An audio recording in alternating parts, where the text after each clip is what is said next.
Қайырлы таң. Өткен шығарылымда жұмыс жасайды дегеннің қате екенін айтқанмын. Негізі күрделі етістіктердің нақты қалыптасқан үлгісі бар. Мысалы, жұмыс істейді, қызмет етеді, еңбек етеді. Оларды түрлендіруге тырысудың қажеті жоқ.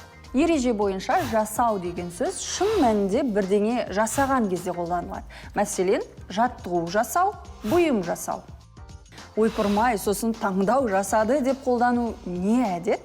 Қазақта таңдады демей ме? Барғалы бері, айтқалы бері дегенді де жиі оқып қаламын. Барғалы, айтқалы деген сөздер онсыз да толық мағынаға ие болып тұр. Мысалы, қалаға барғалы, оған бірдеңе жетіспей жүрген сияқты. Немесе былай болу керек. Қалаға барғаннан бері, оған бірдеңе жетіспей жүрген сияқты. Айырмашылығын көріп тұрсыздар ғой.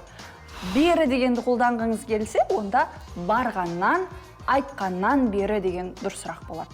Шаш, су, қант, ақша, ақпарат деген сияқты сөздер көптелмейді. Одан бөлек заттың саны, мөлшері, көлемі көрсетілсе, көптік жалғанбайды. Сіз бір үйір жылқылар, немесе әртүрлі адамдар деп жазасыз. Bir үйір, әртүрлі деген сөздер олардың көп екенін білдіріп тұрған жоқ па? Сондай-ақ көп азаматтар емес, көп азамат. 25 мың оқушылар емес, 25 мың оқушы. Жай, шай деген сөздер айтылғанда әмен айтылғанымен, жазылғанда амен жазылады. Және жалғанатын қосымшалары да жуан дыбысты болады. Сауатты жазып үйренейік, біз оған лайықпыз.